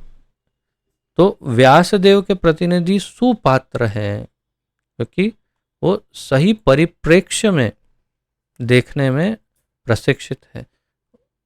किस एंगल से उसे देखा जाए, कैसे समझा जाए, उसकी ट्रेनिंग है। ट्रेनिंग कैसे मिली है? पूर्ववर्ती आचार्यों से। तो ये बड़ा महत्वपूर्ण पॉइंट है। और व्यासदेव तथा उनके प्रतिनिधि आध्यात्मिक प्रकाश के कारण शुद्ध विचार वाले हैं, अपनी भक्ति के कारण दृढ़व्रति है, और भौतिक कार्यकलापों में सड़ रही पतित आत्मा को उद्धार करने के लिए कटिबद्ध है, यानी निश्चयी है कि नहीं, हमें तो ये पतित आत्माओं का उद्धार करना ही करना है। तो यहाँ उनके जो गुण बताए हैं, उनके प्रतिनिधि सुपात्र हैं, इसे आप मार्क कर सकते हैं एक तो, और वस्तुओं को सही परिप्रेक्ष्य में देखने में भली भांति प्रशिक्षित है। ये बहुत महत्वपूर्ण पॉइंट है। ये इसलिए महत्वपूर्ण है कि आपको कुछ भी दिया जाए, आप उसे किसी भी तरह देख सकते हैं, लेकिन सही देखने का तरीका कौन सा है, कैसे पता चलेगा? तो वो केवल शुद्ध भक्तों को पता चलेगा। और उनके प्रतिनिधि अपना अध्ययन प्रकाश के कारण शुद्ध विचार वाले हैं, उन विचारों की शुद्धि है, अपनी भक्ति के कारण दृढ़व्रति है। और ये भी लिखना चाहिए, भक्ति के कारण, तो भक्ति के कारण दृढ़व्रति है। और ये भी लिखना चाहिए, आध्यात्मिक प्रकाश के कारण शुद्ध विचार वाले हैं, तथा भौतिक कार्यकलापों में सड़ रही पतित आत्माओं का उद्धार करने के लिए, पतित आत्माओं का उद्धार करने के लिए कटिबद्ध है, अर्थात कृत निश्चय, दृढ़ निश्चयी है कि नहीं, हम सबका उद्धार करेंगे। पतित आत्माएं नित्य प्रति नूतन समाचार प्राप्त करने की इच्छुक रहती है। पतित आत्माएं रोज रोज न्यूज़ सुनने के लिए उत्साहित रहते हैं, और व्यासदेव या नारद जैसे अध्यात्मवादी ही उन्हें आध्यात्मिक जगत के असीमित समाचार प्रदान कर सकते हैं। तो आपका, जैसे आप सब गुजरात में हैं, तो गुजरात समाचार, संदेश, ऐसे सब न्यूज़पेपर, जनसत्ता, ऐसा कुछ मेरे, वो सब, दिव्य भास्कर, ये सब आपके न्यूज़पेपर, वो आपको नए नए न्यूज़ देते हैं। लेकिन आध्यात्मिक जगत के जो सबसे बड़े न्यूज़ चैनल है वो कौन है? सबसे महान न्यूज़ चैनल कौन है? नारद मुनि। वे सभी त्रिलोक का न्यूज़ उनके पास रहता है, और आध्यात्मिक न्यूज़ विशेष। और उन्हें आलेखित करके, एडिटर, संपादन करके कौन देता है? तो उनके न्यूज़ एडिटर हैं श्रील व्यासदेव। कितना अच्छा ये न्यूज़ चैनल सिस्टम है, देखिए, सब बिल्कुल आध्यात्मिक ज्ञान हम तक पहुंचाते हैं ये दोनों। तो पतित आत्माओं का ये इत्यादि। और भगवत गीता में कहा गया है कि यह भौतिक जगत अखिल सृष्टि का एकमात्र खंड है, और यह पृथ्वी संपूर्ण भौतिक जगत का एकमात्र अंश है। शायद श्रील प्रभुपाद जी एकांशेन स्थितो जगत, उस श्लोक का यहाँ वर्णन कर रहे हैं। तो ये संपूर्ण भौतिक सृष्टि का एक भाग पृथ्वी है, और ये संपूर्ण भौतिक सृष्टि अर्थात हमारा ब्रह्मांड संपूर्ण भौतिक सृष्टि का एक अंश है। सारे विश्व में सहस्रों ऐसे साहित्यकार हैं जिन्होंने हजारों लाखों वर्षों से जनता की सूचना के लिए हजारों साहित्यिक कृतियां तैयार की है। सारे विश्व में ऐसे साहित्यकार बहुत सारे हैं, आप जानते हैं। बंगाल में देखो, गुजरात में देखो, पूरे विश्व में देखो, अरे कितने प्रकार के साहित्यकार हैं। इन्होंने हजारों लाखों वर्षों से जनता की सूचना के लिए हजारों साहित्य कृतियां तैयार की है, लेकिन दुर्भाग्यवश इनमें से किसी के भी द्वारा पृथ्वी पर शांति तथा अमन चैन नहीं लाया जा सका। इन सभी साहित्यों में से कोई भी साहित्य सफल नहीं हुआ।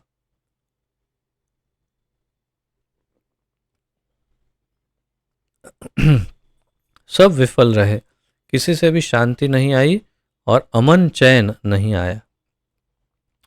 इसका कारण है इन कृतियों की आध्यात्मिक शून्यता।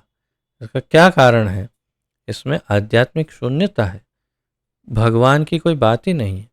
अतएव वैदिक साहित्य, विशेष रूप से भगवत गीता तथा श्रीमद् भागवत की संस्तुति की जाती है, जिससे भौतिक सभ्यता के उस चंगुल से अभिष्ट छुटकारा प्राप्त हो सके।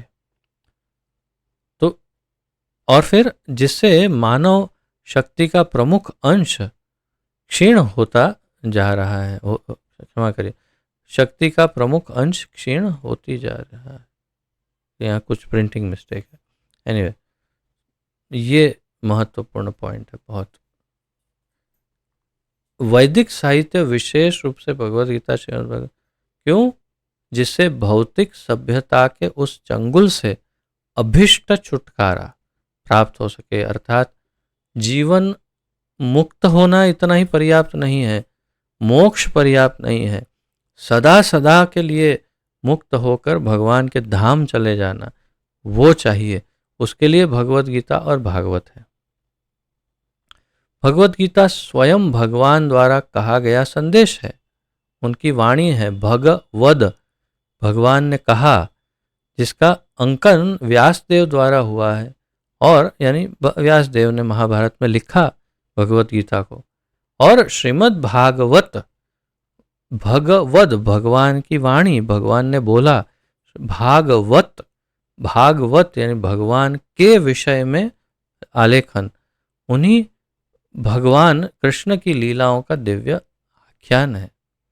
शाश्वत शांति तथा कष्टों से मुक्ति की जीव की लालसाओं को तुष्ट करने में यह ग्रंथ सर्वसामर्थ्य है।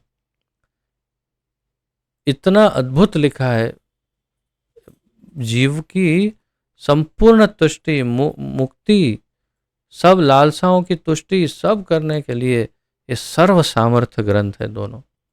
अतएव श्रीमद् भागवत पूरे ब्रह्मांड के जीवों को समस्त प्रकार के भौतिक बंधनों से पूर्ण छुटकारा दिलाने के लिए है। तो श्रीमद् भागवत क्यों है? ये गोल्डन सेंटेंस। अतएव श्रीमद् भागवत पूरे ब्रह्मांड के जीवों को समस्त प्रकार के भौतिक बंधनों से पूर्ण छुटकारा दिलाने के लिए है। भगवान की लीलाओं का ऐसा दिव्य आख्यान व्यासदेव तथा उनके प्रामाणिक प्रतिनिधियों जैसे मुक्त जीवों द्वारा ही वर्णित किया जा सकता है, जो निरंतर भगवान की दिव्य प्रेम भक्ति में लीन रहते हैं। जो भगवान की दिव्य नित्य प्रेम भक्ति में, जो निरंतर भगवान की दिव्य प्रेम भक्ति में लीन रहते हैं, उनके द्वारा ही इन शास्त्रों का वर्णन किया जा सकता है। केवल ऐसे ही भक्तों को भगवान की लीलाएं तथा उनकी दिव्य प्रकृति भक्ति के कारण स्वतः प्रकट हो पाती है। अच्छा, कोई कहे कि जैसे मेरा अपना ही अगर उदाहरण मैं लूं, तो मैं स्वयं ही कल्पना कभी नहीं कर सकता, अभी भी नहीं समझ पा रहा हूं कि कैसे मैं इसे समझा पा रहा हूं।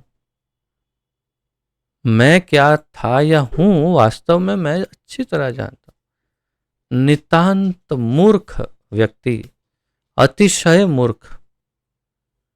मैं ये औपचारिकता के लिए नहीं, वास्तव में कह रहा हूं, इतना अनहद मूर्ख व्यक्ति, अपने जीवन में इतनी इतनी मूर्खताएं कर चुका ऐसा व्यक्ति, और श्रीमद् भागवत समझा पा रहा है। कैसे हो सकता है? मैं स्वयं ही नहीं स्वीकार कर पा रहा हूं, मैं स्वयं ही इस बात को समझ नहीं पा रहा हूं।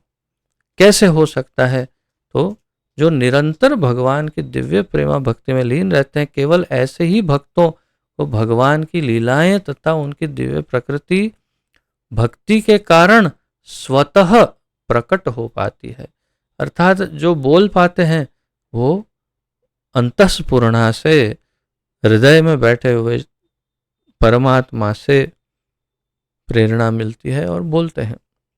जैसे श्रील प्रभुपाद जी अपने ही ग्रंथ स्वयं पढ़ते थे और जब उनके शिष्य पूछते थे तो स्पष्ट रूप से कहते थे, ये मैंने नहीं लिखे हैं, साक्षात भगवान ने लिखवाए और मैंने सिर्फ पेन चलाए।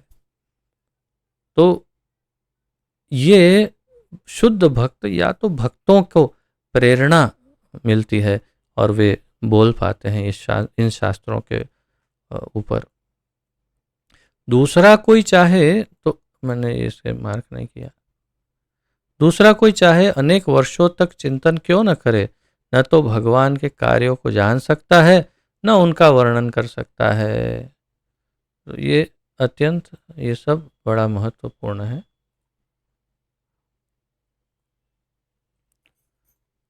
भागवत के वर्णन इतने सूक्ष्म तथा सही होते हैं कि इस महान साहित्य में 5000 वर्ष पूर्व जो भी भविष्यवाणी की गई थी वह अब सही उतर रही है।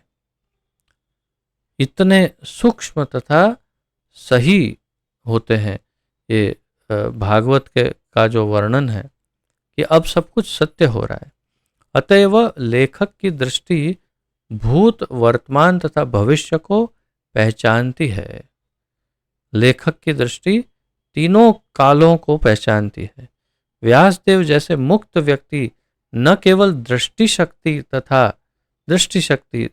क्या था, अमोघ दृक् तथा पांडित्य के मामले में पूर्ण है, अपितु श्रवण, चिंतन, अनुभव तथा अन्य सभी ऐन्द्रिय कार्यों में भी सिद्ध होते हैं।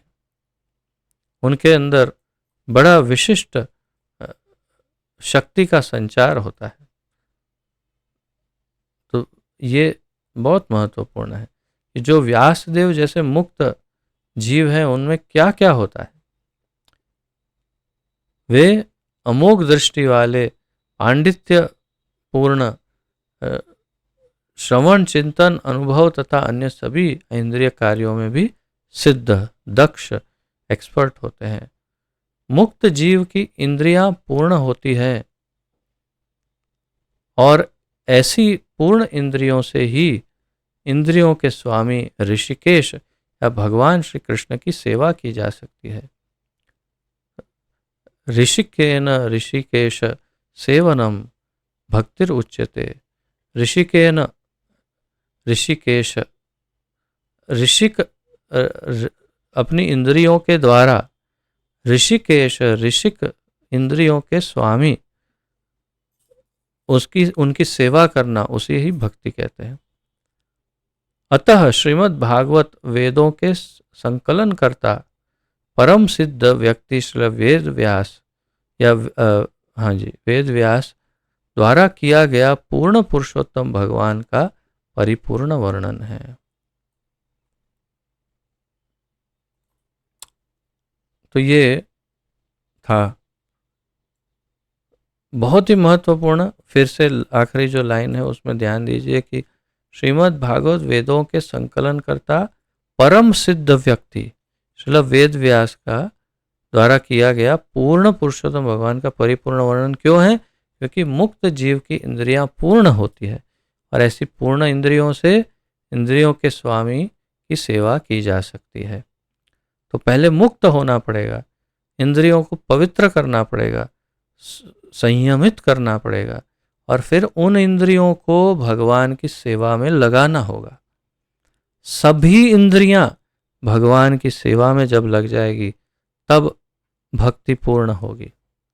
ऋषिकेन ऋषिकेश सेवनम भक्तिर उच्यते, उसी को ही भक्ति कहते हैं। इसीलिए ये यहाँ पर बताया गया है। अब हम आचार्यों के मत देखते हैं, विशेष रूप से श्रील विश्वनाथ चक्रवर्ती ठाकुर क्या कहते हैं। मैं आपके साथ फिर दोबारा स्क्रीन शेयर करता हूँ।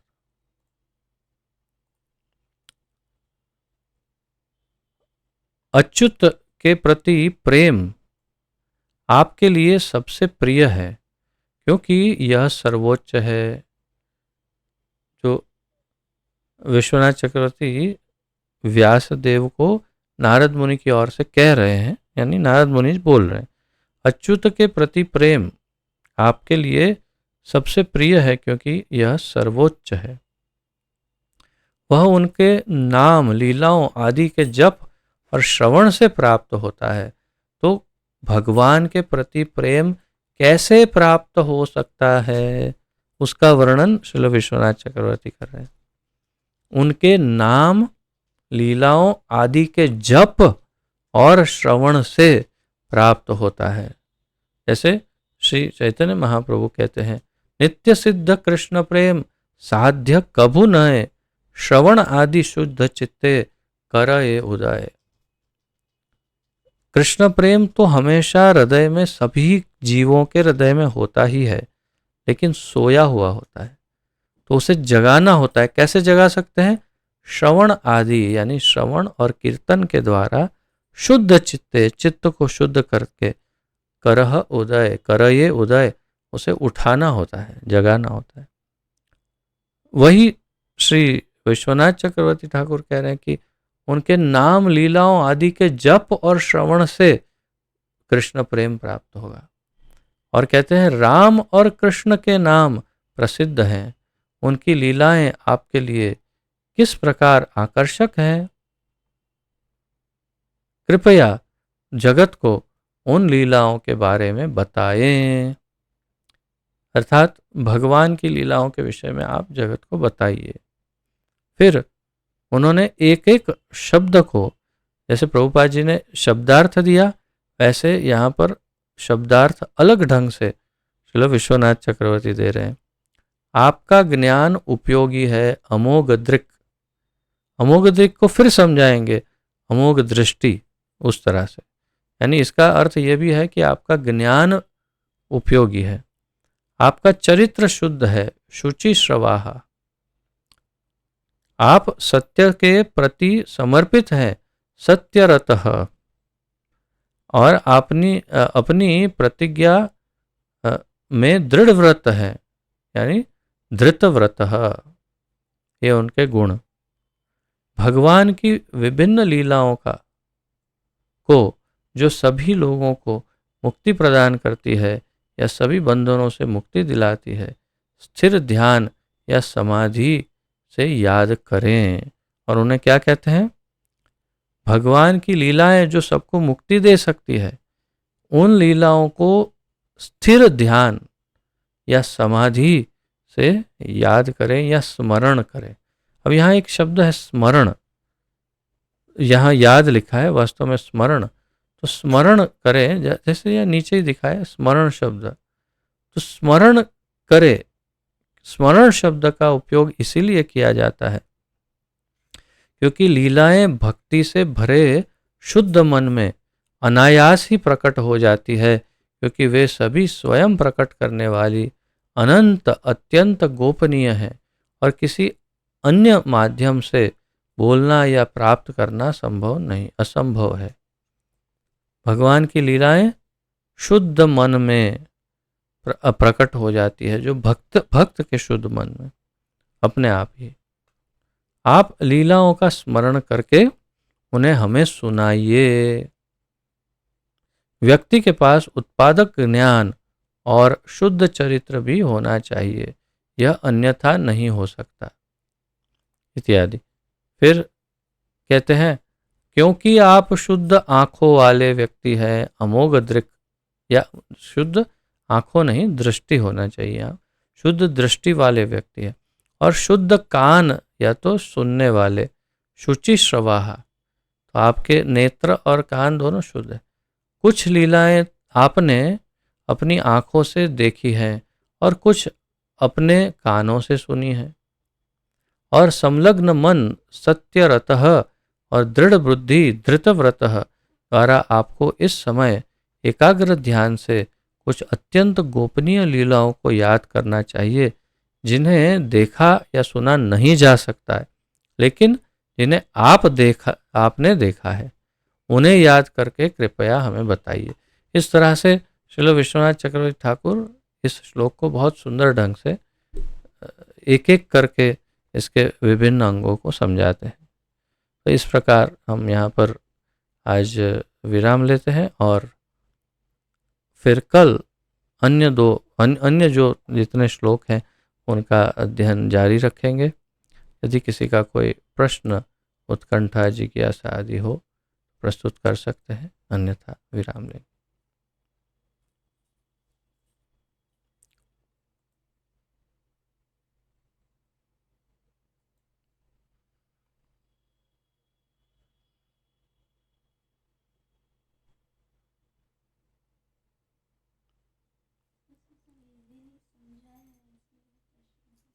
काफ़ी सरलता से समझ में आए उस तरह से एक एक अंग को अलग करते करते समझाया है। इसलिए यदि बिल्कुल एकाग्र चित्त से सुनकर नोट्स लिखते हैं तो अवश्य सब समझ में आएगा। अगर केवल सुनने के लिए सुनते हैं, यानी ठीक है प्रभु जी लेक्चर दे रहे हैं चलो सुनते हैं, तो मैं ये दावा कर सकता हूँ कि कुछ भी नहीं समझ में आए, क्योंकि अगर इसमें एकाग्रता नहीं होगी तो ये समझ में नहीं आ सकता, थोड़ा भारी है। परंतु फिर भी इतना सरल बनाया है उसे, और जितना और अधिक मैंने प्रयास भी किया है उसे और अधिक सरल बनाने का, जितना हो सकता है आपको समझ में आए। फिर भी यदि किसी का कोई प्रश्न है तो पूछ सकते हैं। जब कोई प्रश्न नहीं पूछता तो मैं समझ जाता हूँ कि या तो सब समझ गए या तो सब बाउंसर गया ऊपर से। तो कभी कभी प्रश्न पूछ लेना चाहिए। ठीक है, तो विराम लेते हैं। पतित पावन जगत गुरु श्रील प्रभुपाद की जय। पतित पावन गुरुदेव की जय। ग्रंथराज श्रीमद् भागवत महापुराण की जय। अनंत कोटि गौर भक्त वृंद, वैष्णव वृंद की जय। निताय गौर प्रेमानंदे हरि हरि बोल। वांछा कल्पतरुभ्यश्च कृपा सिंधुभ्य एव च पतितानां पावनेभ्यो वैष्णवेभ्यो नमो नमः। आप सबको दंडवत प्रणाम। सबका बहुत बहुत धन्यवाद। हरे कृष्ण।